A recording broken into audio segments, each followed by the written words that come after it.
ഇയാൾ ഇനി അടുത്ത 5 വർഷം മുഖ്യമന്ത്രിയാണുള്ള അവസ്ഥ ആലോചിച്ചു. ഇയാൾ അസുഖബാധിതനാണ്, ഇയാൾ 81 വയസ്സുകാരനാണ്.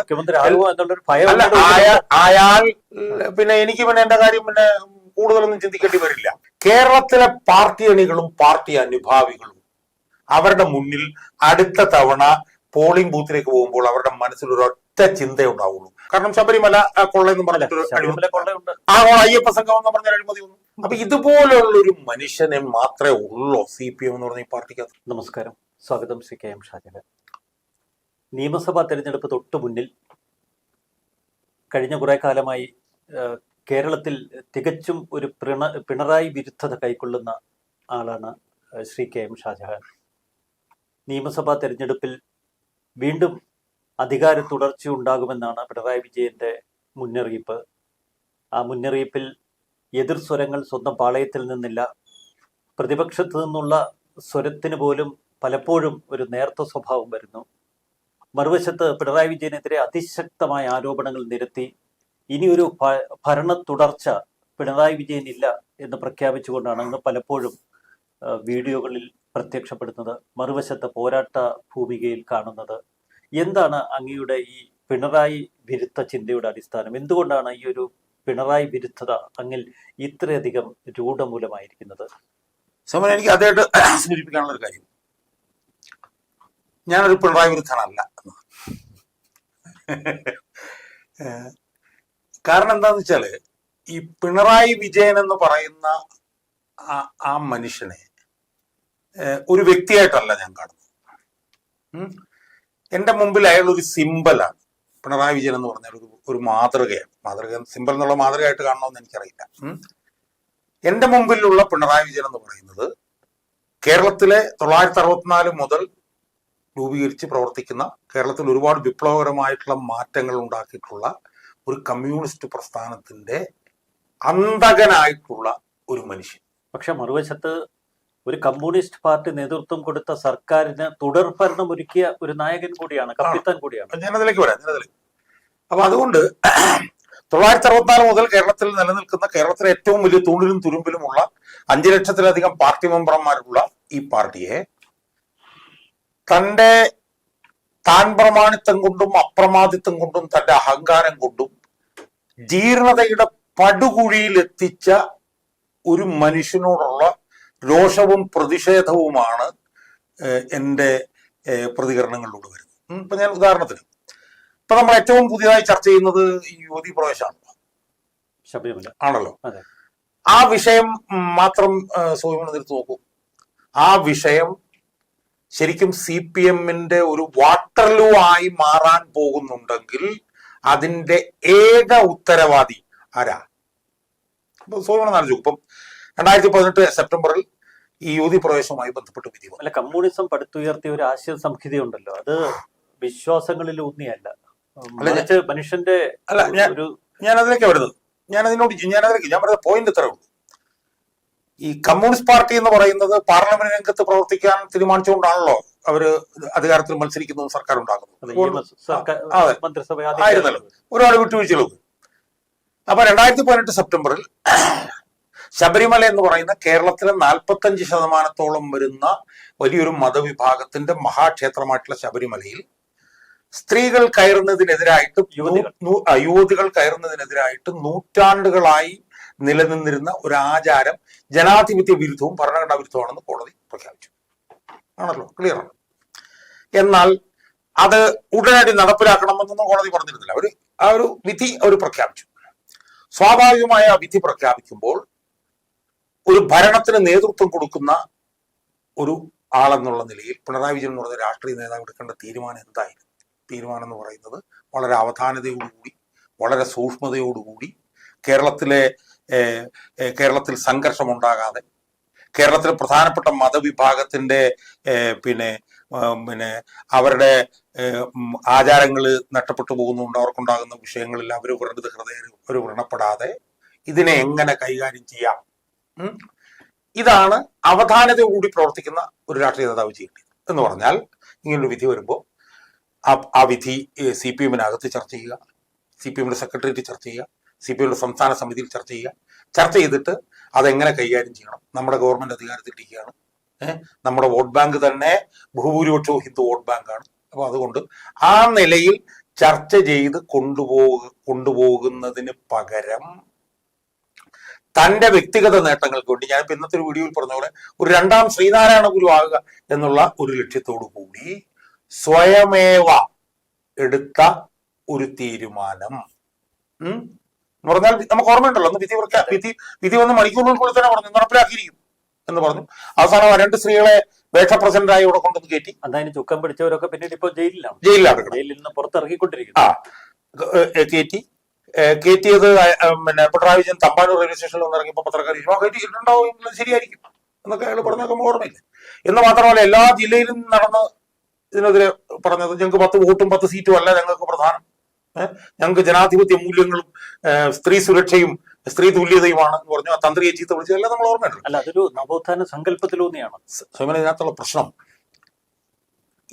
ഇതെല്ലാം എന്ത് തന്നെ പറഞ്ഞാലും പിണറായി വിജയൻ എന്ന് പറഞ്ഞ ഒരൊറ്റ നേതാവിന്റെ എന്തൊക്കെയോ ആവാനോ അല്ലെ ഒരു നവോത്ഥാന നായകനോ ആവാനുള്ള ഒറ്റയ്ക്കുള്ള തീരുമാനമായിരുന്നുവെന്നും അത് പാർട്ടിയുടെ ഒരു ഓരത്ത് പോലും ചർച്ച ചെയ്യപ്പെട്ടില്ല എന്നുള്ളതും നമുക്ക് ആർക്കാണ് അറിയാൻ പാടുള്ളത്. സെക്രട്ടറി ചർച്ച ചെയ്തിട്ടുണ്ടോ? ഇല്ല.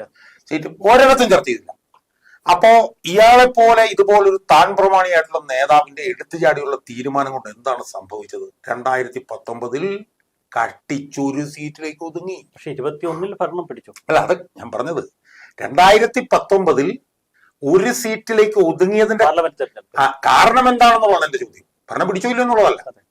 കാരണം എന്താണ്? ഇയാളുടെ താൻ പ്രമാണത്തോടുള്ള അഹങ്കാരത്തോടുള്ള തീരുമാനം കൊണ്ടാണ് ലോക്സഭയിൽ ഈ CPMന്റെ പ്രാതിനിധ്യം ചുരുങ്ങി 1ലേക്ക് പോയത്. അല്ലെങ്കിൽ ഒരു 7 8 വരെയെങ്കിലും പോകാമായിരുന്നു. മനസ്സിലായി? അപ്പം ഇത് അയാളുടെ ഒറ്റയ്ക്കുള്ള തീരുമാനം.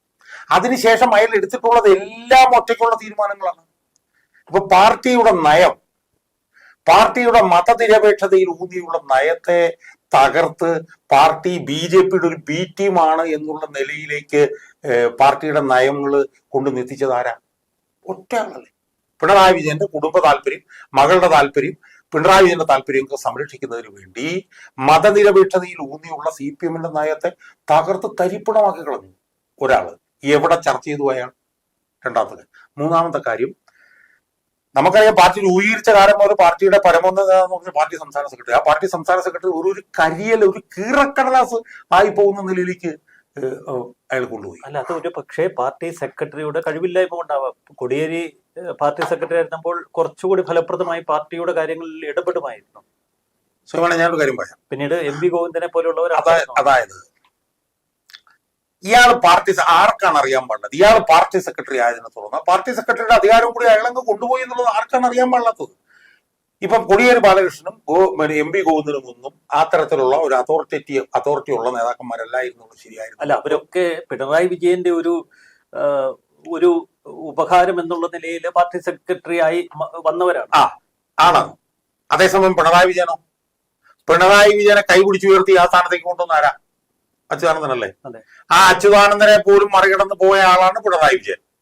അതൊരു നേതൃശൈലിയുടെ ഭാഗം അല്ല. ആ നേതൃശൈലി ഞാൻ ചോദിക്കുന്നത്, പിണറായി വിജയന്റെ ആ നേതൃശൈലി കേരളത്തിലെ തൂണിലും തുരുമ്പിലുള്ള മാർക്സിസ്റ്റ് പാർട്ടിയെ എവിടെ കൊണ്ടു ചെന്ന് ഇന്നെത്തിച്ചിരിക്കുന്നു? ഇതാണ് നമ്മൾ കാണുന്നത്. ഇപ്പൊ 2021 തെരഞ്ഞെടുപ്പിൽ അയാൾ അധികാരം നേടിയത് നമുക്കറിയാലോ. അന്നെങ്ങനെയാണ് അധികാരം ഉണ്ടായെന്നുള്ളത്. അന്ന് യഥാർത്ഥത്തിൽ കോവിഡും കിറ്റും പെൻഷനും ഇല്ലായിരുന്നെങ്കിൽ 100 സീറ്റിന് UDF ജയിച്ചു പോകുമായിരുന്നു. എന്നിട്ട് അതിനുശേഷം എടുത്ത തീരുമാനങ്ങൾ, എല്ലാ തീരുമാനങ്ങളും ഇയാൾ കേന്ദ്രീകൃതമായി മാത്രമാണ് പോകുന്നത്. 75 വയസ്സിന് മുകളിലുള്ളവർ മത്സരിക്കണ്ട എന്നുള്ളത് അയാളുടെ തീരുമാനം. മരുമകനെ മത്സരിപ്പിക്കുക എന്നുള്ള കേരളത്തിലെ CPMന്റെ ചരിത്രത്തിൽ ആദ്യമായിട്ടുള്ള തീരുമാനം അയാളുടെ തീരുമാനം. അവന് പൊതുമരാമത്ത് ടൂറിസം പോലുള്ള വകുപ്പ് കൊടുക്കുക എന്നുള്ളത് അയാളുടെ തീരുമാനം. എന്ന് മാത്രമല്ല, എല്ലാ തീരുമാനങ്ങളും അയാൾ മാത്രമേ എടുക്കൂ എന്നുള്ള നിലയിലേക്ക് അയാൾ കാര്യങ്ങളെ കൊണ്ടുവന്നെത്തിച്ചു. ഇനി അയാൾ പാർട്ടി സെക്രട്ടറി ആയിരുന്നപ്പോൾ സാഹചര്യം നമ്മൾ ആലോചിച്ച് നോക്കൂ. 4 ടേം അയാൾ പാർട്ടി സെക്രട്ടറി ആയി. ആ പാർട്ടി സെക്രട്ടറി ആയ സമയത്താണ് CPMന്റെ ചരിത്രത്തിൽ ആദ്യമായി ഒരു അഴിമതി കേസിൽ പ്രതിയായിരുന്നയാൾ സംസ്ഥാന സെക്രട്ടറി ആയി തുടർന്നു. യഥാർത്ഥത്തിൽ 2007 അയാൾ പ്രതിയാവുന്നു. രാഷ്ട്രീയ പാർട്ടിയുടെ ഒരു സർവ്വ അധികാരങ്ങളും കേന്ദ്രീകരിക്കുന്ന ഒരു പ്രധാന ചുമതലയിലേക്ക് ഒരു കഴിവുള്ള ഒരാൾ വരുമ്പോൾ ഇത്തരം ഒരു ഏകീകരണം ഉണ്ടാകില്ലേ? അല്ല, ആ കഴിവും ആ ഏകീകരണവുമാണ് ഇന്ന് പാർട്ടിയെ കൊണ്ടുവന്ന് ഈ ചെളിക്കുഴിയിൽ കൊണ്ടുവന്ന് അഗാധകൃത്യത്തിൽ കൊണ്ടുവന്ന് ഇട്ടിരിക്കുന്നത്. ഞാൻ പറഞ്ഞ 2007 ഇയാൾ പ്രതിയായി. 2013 വരെ ഏറ്റവും വലിയൊരു അഴിമതി കേസിൽ പ്രതിയായി അയാള് ആ സ്ഥാനത്ത് തുടർന്നു, ലാവ്ലിൻ കേസിൽ. കോടതി ഇതുവരെ അല്ല, ഞാൻ പറഞ്ഞ അതൊക്കെ പിന്നീട്. ഞാൻ പറഞ്ഞ അതെല്ലാം 2013, 2017. ഇപ്പൊ ലാവ്ലിൻ കേസ് ഏറ്റവും കൂടുതൽ കൈകാര്യം ചെയ്തിട്ടുള്ള ആളാണ് ഞാൻ. അതിന്റെ ശരിതെറ്റുകളെ കുറിച്ചിട്ടല്ല ഞാൻ പറയുന്നത്. ഐക്യമുന്നണി സർക്കാർ ഉണ്ടായിരുന്ന സമയത്ത്, ഹർകിഷൻ സിംഗ് സുർജിത്ത് ദേശീയ ജനറൽ സെക്രട്ടറി ആയിരുന്ന സമയത്ത്, ലല്ലു പ്രസാദ് യാദവ് ബീഹാർ മുഖ്യമന്ത്രി ആയിരുന്ന സമയത്ത്, ഐക്യമുന്നണിയുടെ ചെയർമാൻ ലല്ലു പ്രസാദ് ആയിരുന്ന സമയത്ത്, അയാൾ ബീഹാർ മുഖ്യമന്ത്രി ആയിരുന്ന സമയത്ത് കാലിത്തീറ്റ കുംഭകോണ കേസിൽ CBI അയാളെ പ്രതിയാക്കിയപ്പോൾ അയാൾ ആ സ്ഥാനത്ത് നിന്ന് രാജിവെക്കണം എന്ന ആദ്യ പ്രസ്താവന ഇറക്കിയ ആളാണ് ഹർകിഷൻ സിംഗ് സുർജിത്ത് പറഞ്ഞ ദേശീയ ജനറൽ സെക്രട്ടറി. അയാളുടെ പാർട്ടി പോലുമല്ല. എന്നിട്ട് പിന്നെ ഹർകിഷൻ സിംഗ് സുർജിത്തിന്റെ നിർബന്ധം കൊണ്ട് അയാൾക്ക് ഐക്യമുന്നണി ചെയർമാൻ സ്ഥാനം ലല്ലു പ്രസാദിനെ രാജിവെക്കേണ്ടി വന്നു. ആ പാർട്ടിയിലാണ് ലാവ്ലിൻ കേസ് പോലൊരു കേസിൽ 2007 മുതൽ 2013 വരെ പ്രതിസ്ഥാനത്ത് തുടർന്നു പിണറായി വിജയൻ. അപ്പൊ ഈ കാര്യങ്ങളെല്ലാം നമ്മൾ എടുത്തു നോക്കിയാലും CPM-ന്റെ രാഷ്ട്രീയം, CPM-ന്റെ പ്രതിശാസ്ത്രം, CPM-ന്റെ കെട്ടുറപ്പ്, ഇതെല്ലാം കഴിഞ്ഞ ഒരു 2-2.5 പതിറ്റാണ്ട് കൊണ്ട് അടിമുടി തകർത്ത് തരിപ്പണമാക്കിയ ഒരു നേതാവാണ് പിണറായി വിജയൻ. CPM-ന്റെ ദേശീയ നേതൃത്വത്തെ പോലും തന്റെ ചവിട്ടടിയിൽ നിർത്താനായി എങ്കിൽ അദ്ദേഹത്തിൻ്റെതൊരു അസാധാരണമായ ഒരു നേതൃപാടവമല്ലേ? സോമനി ആരും സംശയമില്ല, അസാധാരണമാണ്. ആ അസാധാരണമായിട്ടുള്ള നേതൃപാടവം കൊണ്ടാണ് 2026 മെയ് മാസത്തിന് ശേഷം ഇത് കേരളത്തിൽ നിന്ന് അപ്രത്യക്ഷമാകാൻ പോകുന്നത്. അത്രയ്ക്ക് അസാമാന്യമായിട്ടുള്ള നേതൃത്വം സത്യത്തിൽ കേരളത്തിലെ ഒരു CPM നേതാവിനും ഉണ്ടായിട്ടില്ല. പക്ഷെ CPM-ന്റെ സർവേകളൊക്കെ പറയുന്നത്, ഇപ്പൊ റിപ്പോർട്ടറിന്റെ സർവേ പോലും നമുക്ക് നോക്കാം, അവർക്കൊരു 40 സീറ്റുകൾ ഫിക്സഡ് ഡിപ്പോസിറ്റ് ആയിട്ടുണ്ട്. ബാക്കിയുള്ള സീറ്റുകൾ തന്ത്രപൂർവ്വം മത്സരിച്ച് അതൊക്കെ പർച്ചേസ് ചെയ്ത് എടുക്കാവുന്നതേ ഉള്ളൂ. നമ്മൾ റിപ്പോർട്ടറിന്റെ പേര് പറയുന്നില്ല. ഞാൻ റിപ്പോർട്ടർ പറഞ്ഞു കഴിഞ്ഞാൽ പിന്നെ റിപ്പോർട്ടറിനെ കുറിച്ച് കുറെ എനിക്ക് പറയേണ്ടി വരും. അതുകൊണ്ട് അതിനെ കുറിച്ച് ഞാൻ പറയുന്നില്ല. ഒരു കാര്യം ഞാൻ പറഞ്ഞേക്കാം. ഈ ഫിക്സഡ് ഡെപ്പോസിറ്റ് സീറ്റുകൾ ഇതൊന്നും 2026 ഏപ്രിൽ മാസം നടക്കാൻ പോകുന്ന തെരഞ്ഞെടുപ്പിൽ ബാധകമാവില്ല എന്ന് സ്വയം മനസ്സിലാക്കിക്കൊള്ളൂ. അതിന്റെ ഏറ്റവും വലിയ തെളിവ് എന്ന് പറയുന്നത് ഈ കഴിഞ്ഞ ഡിസംബറിൽ നടന്ന പഞ്ചായത്ത് തെരഞ്ഞെടുപ്പ് തന്നെയാണ്. പഞ്ചായത്ത് തെരഞ്ഞെടുപ്പിൽ LDF മത്സരിച്ച്, UDF മത്സരിച്ച്, BJP നമുക്ക് മാറ്റി നിർത്താം. പഞ്ചായത്ത് തെരഞ്ഞെടുപ്പിൽ മത്സരിച്ച LDF-ന്റെ അവസ്ഥ എന്തായിരുന്നു? ആകെ ഒരു തവണ മാത്രമാണ് പഞ്ചായത്ത് തെരഞ്ഞെടുപ്പിൽ തോറ്റിട്ടുള്ളത്. 2010. 2015 ജയിച്ചു, 2020 ജയിച്ചു. 2020 ജയിച്ച് 2025 തെരഞ്ഞെടുപ്പിലേക്ക് പോകുമ്പോഴത്തേക്ക് ഏതാണ്ട് ഒരു 65-70% പഞ്ചായത്തുകൾ CPM-ന്റെ കയ്യിലിരിക്കുകയാണ്. 1. 2, 10 വർഷമായിട്ട് ഈ അധികായന്റെ നേതൃത്വത്തിൽ ഭരണത്തിലിരിക്കുകയാണ്. 10 വർഷമായിട്ട്. തെരഞ്ഞെടുപ്പ് പ്രഖ്യാപിക്കുന്നതിന് 2 ദിവസം മുമ്പ് 25,000 കോടി രൂപയുടെ ആനുകൂല്യങ്ങളാണ് പിണറായി വിജയൻ പ്രഖ്യാപിച്ചത്. 1-2 കോടി രൂപയല്ല. വീട്ടിലേക്ക് പോകുന്ന സ്ത്രീകൾക്കെല്ലാം 1000 രൂപ കൊണ്ട് പോവാം. ഏതാണ് 30 വയസ്സ് വരെ 60 വയസ്സ് വരെയുള്ള സ്ത്രീകൾക്ക് എല്ലാം 1000 രൂപ വെച്ച് കിട്ടുകയാണ് മാസം. പെൻഷൻ 2000 രൂപ ഇട്ട് കൂട്ടി. അതൊക്കെ നല്ലതല്ലേ? അല്ല, ഞാൻ പറഞ്ഞത് അങ്ങനെയൊക്കെ ഒരു 10-25,000 കോടി രൂപയുടെ ആനുകൂല്യങ്ങളും പ്രഖ്യാപിച്ച് 10 വർഷമായിട്ട് അധികാരത്തിലിരുന്ന് 65-70% വരെ പഞ്ചായത്തുകളും കയ്യിൽ വെച്ചുകൊണ്ടാണ് LDF പഞ്ചായത്ത് തെരഞ്ഞെടുപ്പിന് നേരിട്ടത് ആണല്ലോ. ഇനി UDF തമ്മിലടി എന്ന് പറഞ്ഞാൽ ഒടുക്കത്തെ തമ്മിലടി ഇല്ലേ? ഇനി 50% സ്ഥലത്ത് ബൂത്ത് കമ്മിറ്റികൾ പോലും ഉണ്ടായിരുന്നില്ല കോൺഗ്രസിന്. ഏത് നമ്മൾ ആലോചിച്ച് പോകണം. മത്സരിക്കുന്ന ആരോടാ? മത്സരിക്കുന്ന 35,000 പാർട്ടി ബ്രാഞ്ചിലുള്ള CPM-നോടാ. മത്സരിക്കുന്ന കോൺഗ്രസിന് 50% പോലും ബൂത്ത് കമ്മിറ്റികളില്ലായിരുന്നു. എന്നിട്ട് പഞ്ചായത്ത് തെരഞ്ഞെടുപ്പിൽ ഉണ്ടായത് എന്താ? പഞ്ചായത്ത് തെരഞ്ഞെടുപ്പ് ഉണ്ടായത് ഏതാണ്ട് ഒരു 65-70% പഞ്ചായത്തുകൾ UDF-ന്, ബ്ലോക്ക്, മുനിസിപ്പാലിറ്റി, ജില്ല, പിന്നെ കോർപ്പറേഷൻ, ഈ 5 തട്ടുകളിലും സമഗ്രമായിട്ടുള്ള ഒരു വിജയവുമായി UDF വന്നിട്ടുണ്ടെങ്കിൽ CPM എത്രത്തോളം തകർന്ന് തരിപ്പണമായി എന്ന് നമ്മൾ മനസ്സിലാക്കിക്കൊള്ളണം. അതിന്റെ പരിപൂർണ ഉത്തരവാദിത്വം പിണറായി വിജയനാണ്. ഇപ്പൊ ഞാൻ പറഞ്ഞു, ഇപ്പൊ കണ്ണൂർ തന്നെ സൗമ്യം എടുക്കൂ. കണ്ണൂർ എന്ന് പറഞ്ഞാൽ കണ്ണൂർ ഇത്ര വലിയ ചുവപ്പോട്ടാണെന്നുള്ളതിൽ ഞാൻ പ്രത്യേകിച്ച് പറയേണ്ട കാര്യമൊന്നുമില്ല. പയ്യന്നൂര്, മട്ടന്നൂര്, ധർമ്മടം, കല്യാശ്ശേരി, തളിപ്പുറം, ഈ 5 മണ്ഡലങ്ങളിലും കഴിഞ്ഞ ഒരു 30-40 വർഷമായിട്ട് CPM തോറ്റിട്ടില്ല. പയ്യന്നൂർ മണ്ഡലം മാത്രം എടുക്കുക. 970 മുതൽ 2021 വരെ 12 തെരഞ്ഞെടുപ്പിനാണ് പിന്നെ പയ്യന്നൂരിൽ CPM ജയിച്ചിട്ടുള്ളത്. 12 തെരഞ്ഞെടുപ്പ്. ഈ 12 തെരഞ്ഞെടുപ്പിലും 50% കൂടുതൽ വോട്ടാണ് CPM കിട്ടിയിട്ടുള്ളത്.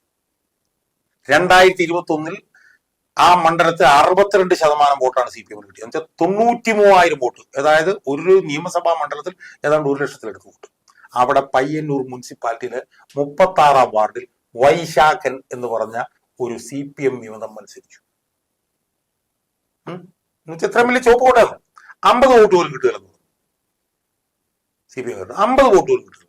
അവിടെ പോൾ ചെയ്ത് 1000 ചില്ലാനം വോട്ട്, 700 ചില്ലാനം വോട്ട് മേടിച്ച് അയാൾ ജയിച്ചു. അവിടെ CPM ഉണ്ടല്ലോ 3-ാം സ്ഥാനത്തേക്ക് പോയി, 142 വോട്ടിലേക്ക് പോയി. അപ്പൊ പയ്യന്നൂരിലെ 36-ാം വാർഡിൽ CPM 3-ാം സ്ഥാനത്തേക്ക് പോവാണ്. അവിടുത്തെ കുഞ്ഞികൃഷ്ണന്റെ വെള്ളൂർ ലോക്കൽ കമ്മിറ്റി പോലും 500 വാർഡ് മെമ്പർമാരാണ്.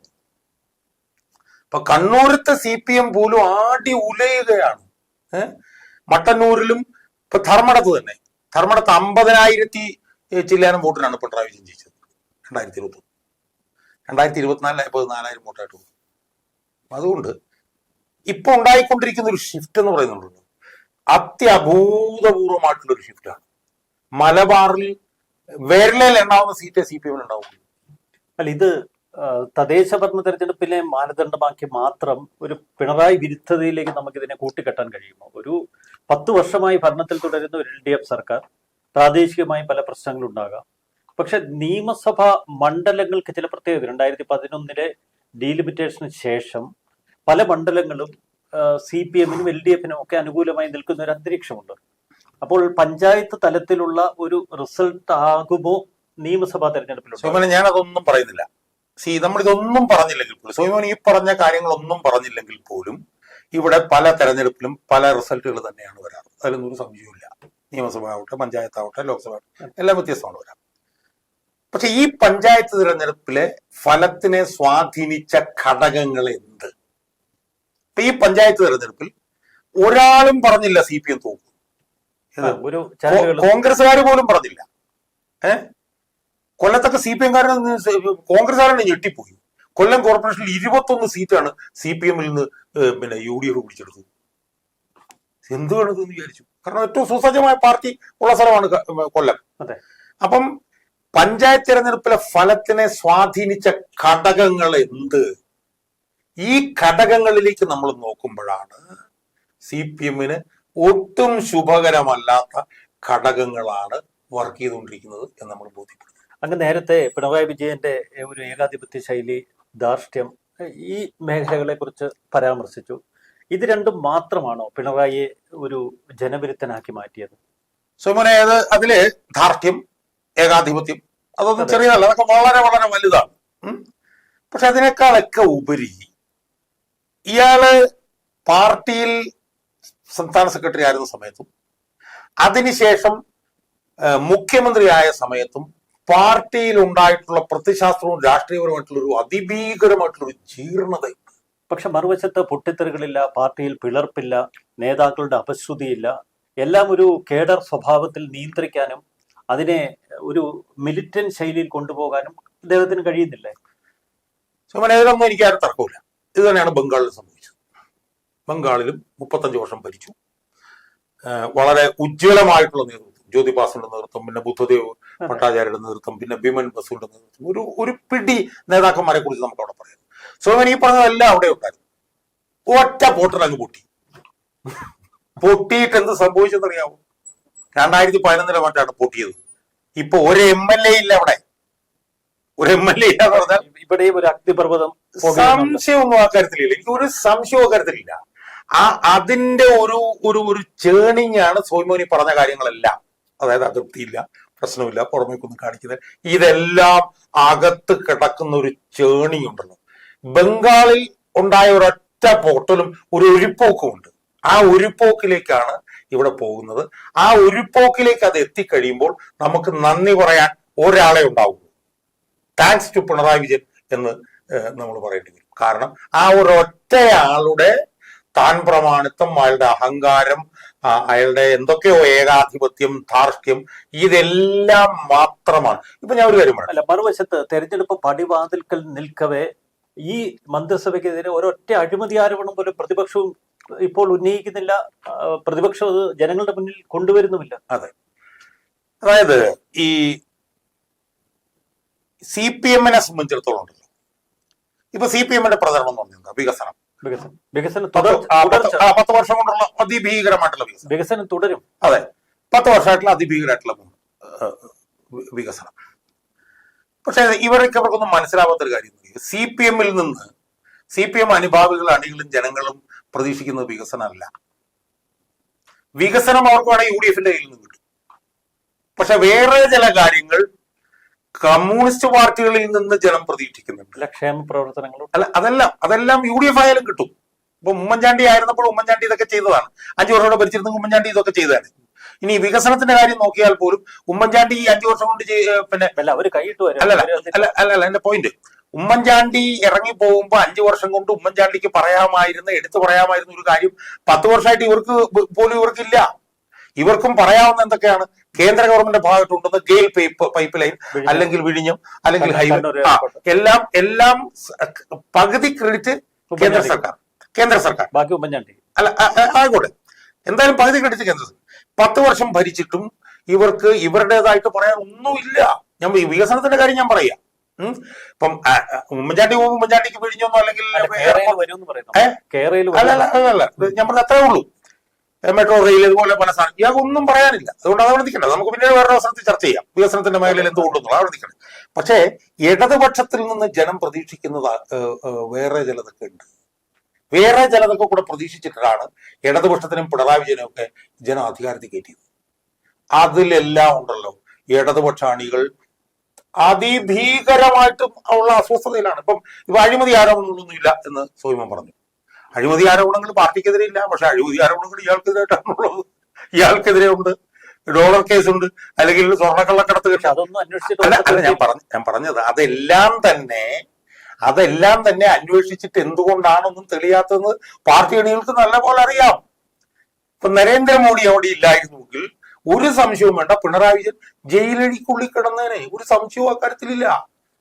പിണറായി വിജയനെതിരെ തെളിവില്ലാഞ്ഞിട്ടല്ല, ലാവ്ലിൻ കേസിൽ തെളിവില്ലാഞ്ഞിട്ടല്ല, ഡോളർ കേസിൽ തെളിവില്ലാഞ്ഞിട്ടല്ല, സ്വർണ്ണക്കള്ളക്കടത്ത് കേസിൽ തെളിവില്ലാഞ്ഞിട്ടല്ല, പിണറായി വിജയന്റെ മകൾക്കെതിരെ മാസപ്പടി കേസിൽ തെളിവില്ലാഞ്ഞിട്ടല്ല, ഒന്നുമല്ല. ഇതിനകത്ത് എല്ലാം ആവശ്യത്തിലധികം തെളിവുണ്ട്. പക്ഷേ നരേന്ദ്രമോദി ഈ നഴ്സറി പിള്ളേരെ കൈപിടിച്ച് കൊണ്ടിരുന്നവരോട് ഓർമ്മയില്ല, കഴിഞ്ഞ പ്രാവശ്യമാണ് വന്നത്. പിണറായി വിജയനെ കണ്ടോണ്ട് ചെന്നിട്ട് ഈ പിള്ളേരെ കൈപിടിച്ചിരുത്തുന്ന പോലെ കൊണ്ടുവന്ന് അവിടെ ഇരുത്തുകയാണ്. അപ്പൊ മോദി ഉള്ളത് കൊണ്ടും അമിത്ഷാ ഉള്ളത് കൊണ്ടുമാണ് പിണറായി വിജയൻ മുഖ്യമന്ത്രിയുടെ കസേരയിൽ ഇരിക്കുന്നത്. അതല്ലായിരുന്നുവെങ്കിൽ ഏതെങ്കിലും ജയിലിലെ ിനകത്ത് ഇയാൾക്കൊരു ഒരു ഒരു ഒരു തടിക്കസേര കൊടുത്തിരുന്നു. ആ തടിക്കസേരയിൽ ഇരിക്കട്ടെ. ലാലു പ്രസാദിന്റെ ഗതി വന്നേനെ. ഒരു സംശയം എന്താണ്? ഞാൻ ചോദിക്കട്ടെ, ഇപ്പം മാസപ്പടി കേസിൽ നരേന്ദ്രമോദി തയ്യാറായില്ലായിരുന്നു അയാളുടെ മകള് എന്നേ സമൻസ് കിട്ടിയേനെ. സമൻസ് അയക്കുന്നത് തടയപ്പെട്ടതിന് ശേഷം ഡൽഹി ഹൈക്കോടതി 25-ാമത്തെ തവണയല്ലേ മാറ്റിവെച്ചത്. അപ്പം അതെല്ലാം തന്നെ ഉണ്ടല്ലോ, അതെല്ലാം തന്നെ അണികൾക്ക് നിലവിൽ. ഇപ്പൊ പിന്നെ ശബരിമല കൊള്ളാൻ എടുക്കും. ശബരിമല കൊള്ളയിൽ ഇവരുടെ 2 നേതാക്കന്മാര് 3 മാസമായിട്ട് ജയിലിൽ കിടക്കുന്നു. ജയിലിൽ കിടന്നിട്ട് പാർട്ടിയിൽ നിന്ന് പോലും പുറത്താക്കുന്നില്ല. മനസ്സിലായി? അപ്പൊ ആ നിലയിൽ പ്രത്യശാസ്ത്രപരമായി ഇത് ജീർണതയുടെ പടുകുഴിയിലാണ് ഈ പാർട്ടി കിടക്കുന്നത്. അങ്ങ് പറയുന്ന പോലെ ഇത്ര മാരക മാനിപ്പുലേറ്റർ ആണെങ്കിൽ ഈ തെരഞ്ഞെടുപ്പ് പോലും അട്ടിമറിച്ച് സ്വന്തം വിജയം ഉറപ്പിക്കില്ല അദ്ദേഹം. അല്ല സുമൻ, ഈ തെരഞ്ഞെടുപ്പ് അട്ടിമറിക്കലെന്നൊന്നും പറഞ്ഞാൽ ഞാൻ പറഞ്ഞു. ഇപ്പൊ ജനത്തിനെ സംബന്ധിച്ച് നമ്മൾ 2021 ജനത്തിന് ഒരുപാട് കുറ്റം പറഞ്ഞു. പിണറായി കൊണ്ടുവന്നു, പിണറായി വീണ്ടും കയറ്റി. ആ ജനം തന്നെയാണ് ഇയാളെ ഇറക്കി വിട്ടത്. ഈ പഞ്ചായത്ത് തെരഞ്ഞെടുപ്പ് കഴിഞ്ഞപ്പോൾ ഇറക്കി വിടും നമ്മൾ ആരും വിചാരിച്ചില്ല. നമ്മൾ ഈ പഞ്ചായത്ത് തെരഞ്ഞെടുപ്പിന്റെ റിസൾട്ടിനെ പിന്നെ കുറച്ചുകൂടി ഗൗരവത്തോടുകൂടി കാണണമെന്ന് ഞാൻ പറയും. കാരണം 10-70% പഞ്ചായത്തിൽ ഉണ്ടായിരുന്നു. 10-70% പഞ്ചായത്തിൽ ആയിരക്കണക്കിന് പഞ്ചായത്ത് മെമ്പർമാർക്ക് CPM-ന്റെ അവരെല്ലാവരും നമ്മൾ വിചാരിക്കുന്നവരല്ല, ദൈനംദിനം ജനങ്ങളുമായിട്ട് ഇടപെട്ട് ജീവിക്കുന്നവരാണ്. പക്ഷെ എന്താ സംഭവിച്ചത്? ആ ബന്ധമൊന്നും അല്ല വന്നത്. സ്റ്റേറ്റ് വൈഡ് ആയിട്ട് ചില ഇഷ്യൂസ് വന്നു. ആ ഇഷ്യൂസിൽ ജനം വോട്ട് ചെയ്തു. 1 ശബരിമല, 2 വർഗീയത, 3 പൊതുവിൽ ഇയാൾക്കെതിരെ ബന്ധപ്പെട്ട് കിടക്കുന്ന അഴിമതി. അപ്പൊ ഇതിന്റെ എല്ലാം അമരത്ത് നിൽക്കുന്ന ആളാരാ? ഇപ്പൊ ഞാൻ പറഞ്ഞു, ഇപ്പം പോലീസുമായി ബന്ധം ഇയാളുടെ ഒരു ബേസിക് ആയിട്ടുള്ള ഇയാളുടെ ഒരു സ്വഭാവം തന്നെ നമ്മൾ ഇത്രയും വലിയൊരു സാഡിസ്റ്റ് ആയിട്ടുള്ള മനുഷ്യൻ കേരളം ഭരിച്ചിട്ടുണ്ടോ? സൗമ്യൻ ആലോചിച്ച് നോക്കി. 2012 ടി പി ചന്ദ്രശേഖരൻ എന്ന് പറഞ്ഞ മനുഷ്യനെ മുഖത്ത് 51 വെട്ടിയാക്കുന്നു. ആലോചിച്ചു. ഇതിലപ്പുറം ക്രൂരമായി ഒരു മനുഷ്യനെ കൊല്ലാൻ പറ്റുമോ? അവൻ എന്തോ RSSോ അല്ലെ കോൺഗ്രസ് എന്തോ ആകട്ടെ, അതിൽ മനോവ്യഥയിൽ നട്ടം തിരിഞ്ഞ് കേരള സമൂഹം കിടക്കുമ്പോൾ കുലംകുത്തി കുലംകുത്തി എന്നും കുലകുത്തി കുലംകുത്തി. അപ്പം 51 വെട്ടി ഒരു മനുഷ്യനെ കൊന്നവിടെ ഇട്ടിരിക്കുമ്പോൾ അയാളെ വേണേ നിങ്ങൾ അയാൾ തെറ്റായിട്ടുള്ള രാഷ്ട്രീയ പ്രവർത്തനം നടത്തിക്കൊണ്ടാണ് അയാളെ കൊന്നത് എന്നൊക്കെ വേണം പറയാം. പക്ഷെ അയാൾക്കെതിരെ ആ മനുഷ്യൻ ദുഃഖം അനുഭവിക്കുമ്പോൾ ഏറ്റവും ക്രൂരമായിട്ടുള്ള വാക്കുകൾ ഉപയോഗിക്കുന്ന മനസ്സുള്ള ഒരു മനുഷ്യൻ. 1. 2, പിന്നെ MN വിജയൻ കേരളത്തിലെ പാർട്ടിയുടെ എല്ലാ കാലത്തും VS കഴിഞ്ഞാൽ ഏറ്റവും വലിയ സൈദ്ധാന്തികനാണ്. അയാൾ ഒരു പത്രസമ്മേളനം നടത്തുന്നതിനിടയിൽ പുറകോട്ട് മറക്കാൻ പറ്റുമോ നമുക്ക്? അതിൽ ജനങ്ങൾ മനോവ്യഥ അനുഭവിച്ചിരുന്നപ്പോഴത്തേക്കും അതേതോ ഒരു കോളേജ് അധ്യാപകൻ. അതുപോലെ എത്ര മറ്റേ കടക്കുപുറത്ത് മുതൽ നികൃഷ്ടജീവി പരനാറി. അപ്പം അത് അദ്ദേഹം വളർന്നു വന്ന ജീവിത ശൈലിയുടെ ഭാഗമാണ്. അദ്ദേഹത്തിന്റെ ഒരു സ്റ്റേച്ചർ അങ്ങനെയാണ്. കമ്മ്യൂണിസ്റ്റ് പാർട്ടിയുടെ ആദ്യകാല ആ പോരാട്ട വീര്യം ഇപ്പോഴും ചോരയിൽ പേറുന്ന പിണറായി വിജയൻ പലപ്പോഴും ഒരു നാട്ടുശൈലിയിൽ പ്രവർത്തിക്കുമെന്നൊക്കെയാണ് വിശദീകരണം വരുന്നത്. സുമനെ ഞാൻ ചോദിക്കുന്നത്, സുമന്റെ ചോദ്യത്തിനുള്ള എന്റെ മറുപടി, 1.5 വർഷം ജയിലിൽ വന്നിട്ടുണ്ട്. ഒരു കോരന്റെയും കല്യാണിയുടെയും 14 മക്കളിൽ ഒരാളായിട്ട് ജനിച്ചത്. 3 പേര് ഒഴിച്ച് ബാക്കി എല്ലാവരും മരിച്ചു. അത്രയ്ക്ക് ദുരിതപൂർണമായിട്ടുള്ള ജീവിതം. കഴിഞ്ഞ ദിവസം ഒറോട്ടി കൊണ്ടുപോകുന്നതിനെ കുറിച്ചിട്ടൊക്കെ വിശീലിക്കുന്ന കണ്ടല്ലോ. അതിനുശേഷം കോളേജിൽ പോകുമ്പോൾ ഒരു റൊട്ടിയൊക്കെ അതെ. അത് കഴിഞ്ഞ് ജില്ലാ സെക്രട്ടറി ആയി. അത് കഴിഞ്ഞ് പിന്നെ സംസ്ഥാന കമ്മിറ്റി അംഗമായി, സംസ്ഥാന സെക്രട്ടറി ആയി, സംസ്ഥാന സെക്രട്ടേറിയറ്റ് മെമ്പറായി. അച്യുതാനന്ദനെടുത്ത ഏറ്റവും ജനവിരുദ്ധമായിട്ടുള്ള തീരുമാനത്തിന്റെ ഭാഗമായി സംസ്ഥാന സെക്രട്ടറി ആയി. അച്യുതാനന്ദനെ ഞാൻ ക്രൂരമായി വിമർശിക്കുമെങ്കിൽ ഒറ്റ കാര്യത്തെ മാത്രമേ ഞാൻ വിമർശിക്കുള്ളൂ. സംസ്ഥാന സെക്രട്ടറി ആയി. സംസ്ഥാന സെക്രട്ടറി ആയി കഴിഞ്ഞ് പിന്നെ അതിനു മുമ്പ് 2 വർഷം പിന്നെ ഊർജ സാംസ്കാരിക വകുപ്പ് മന്ത്രിയായി. സെക്രട്ടറി ആയതിനു ശേഷം 18 വർഷമോ 17 വർഷമോ സംസ്ഥാന സെക്രട്ടറി ആയി തുടങ്ങും. കേരളത്തിന്റെ ചരിത്രത്തിൽ CPM-നകത്ത് ഒരാൾ 4 ടേം തുറന്നിട്ടില്ല. അതിനുശേഷം 10 വർഷം MLA. ഇതിനിടയിൽ 6 തവണ MLA ആയി. ആകെ 1.5 വർഷം ജയിലിൽ കിടന്നിട്ടുണ്ട്. അച്യുതാനന്ദൻ ഉണ്ടായിരുന്നതുകൊണ്ട് നേരത്തെ മുഖ്യമന്ത്രി ആകാൻ പറ്റിയില്ല. അപ്പം യഥാർത്ഥത്തിൽ അച്യുതാനന്ദനെ മാറ്റി നിർത്തി കഴിഞ്ഞാൽ പാർട്ടിയിൽ ഇതുപോലെ അധികാര സ്ഥാനങ്ങൾ കൈയാളിയ വേറെ ഏത് മനുഷ്യനാ ഉള്ളത്? ഈ മനുഷ്യരുടെ ഈ പറഞ്ഞതുപോലെ ദുരിതം, പീഡനം എന്നൊക്കെ പറയുന്നതിന് എന്ത് അർത്ഥമാണുള്ളത്? 1.5 വർഷക്കാലം ജയിലിൽ കിടന്നിട്ടുണ്ട്. അത്രേ ഉള്ളൂ. ഇത്രയേറെ അധികാര സ്ഥാനത്ത് പക്ഷെ ബ്രണ്ണൻ കോളേജിലെ വാർഡുകൾക്കിടയിലൂടെ തുടങ്ങിയ ഒരു ജീവിതം പലപ്പോഴും തികഞ്ഞ പോരാട്ടങ്ങളിലൂടെ ഒരുപാട് ബോംബേറുകൾ ഒരുപാട് കണ്ണൂർ രാഷ്ട്രീയത്തിൽ. ഞാനൊന്നും പറയുന്നില്ല. 1968 വാടിക്കൽ രാമകൃഷ്ണൻ പിന്നെ വധക്കേസിൽ ഒരു സാക്ഷി കൂറുമാറിയില്ലായിരുന്നില്ല, അന്നേ ജയിലിൽ പോയത് 1968. അപ്പം പിന്നെ അങ്ങനെയാണ് ഇയാള് അധികാരത്തിൽ. ഇയാൾക്ക് എന്ത് ക്വാളിറ്റിയാണുള്ളത്? CPM-ന്റെ 4 ടേം പാർട്ടി സംസ്ഥാന സെക്രട്ടറി, 2 ടേം മുഖ്യമന്ത്രി എന്നൊക്കെ പറയുന്നു. അല്ല, ഒരു കാലഘട്ടത്തിൽ മലബാറിൽ നിറഞ്ഞു നിന്ന കമ്മ്യൂണിസ്റ്റ് സഖാക്കൾ അഥവാ കമ്മ്യൂണിസ്റ്റ് നേതാക്കളെയൊക്കെ പിന്നീട് പകഞ്ഞു മാറ്റി കയറി വരണമെങ്കിൽ വലിയൊരു പാഠവും വേണ്ടേ? സുമനെ ഞാനൊരു കാര്യം പറയട്ടെ. ഒരു നേതൃപാഠവുമില്ല, ഒരു ക്വാളിറ്റിയുമില്ല, സഹജീവികളോട് സഹാനുഭൂതിയില്ല. അതാണ് അങ്ങിത് പറയുമ്പോൾ CPM-കാർക്ക് ഏറ്റവും വേണ്ടത് എമ്പതിയാണ്. സഖാവെ എന്നാ വിളിക്കുന്നത്. ഇല്ല, അങ്ങിത് പറയുമ്പോൾ VS അച്യുതാനന്ദനോടുള്ള അദ്ദേഹത്തിന്റെ ഒരു പക, അതിനുശേഷം അങ്ങയോട് വ്യക്തിപരമായ ചില പകപോക്കലുകൾ, ഇതിന്റെയൊക്കെ അടിസ്ഥാനത്തിലുള്ള ഒരു വ്യക്തി വൈരാഗ്യമായി ഇതിനെ കാണാമോ ഈ പ്രതികരണം? വേണമെങ്കിൽ അങ്ങനെ കണ്ടോളൂ, എനിക്കതിനകത്ത് പ്രശ്നമില്ല. പക്ഷെ ഞാൻ പറയുന്ന കാര്യങ്ങളിൽ വസ്തുനിഷ്ഠമല്ലാത്ത എന്തെങ്കിലും ഉണ്ടോ?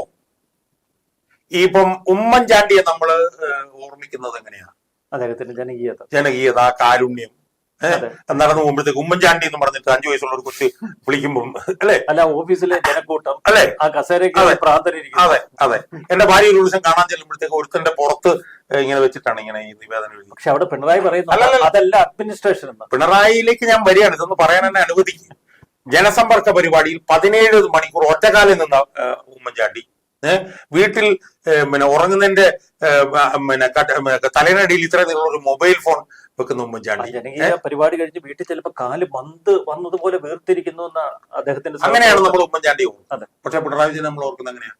കുലംകുത്തി, നികൃഷ്ടജീവി, കടക്ക് പുറത്ത് സെൽഫി എടുക്കാൻ പറ്റുന്നവനെ എടുത്ത് തട്ടി ദൂരെ കളയുന്നത് പോലെ പിന്നെ ചോദ്യം ചോദിക്കുന്ന പത്രപ്രവർത്തകനോട് എത്ര നാളായി പത്രപ്രവർത്തനം ആരംഭിച്ചിട്ട്. അപ്പൊ ഇതാണ് ഇയാളുടെ ക്യാരക്ടർ.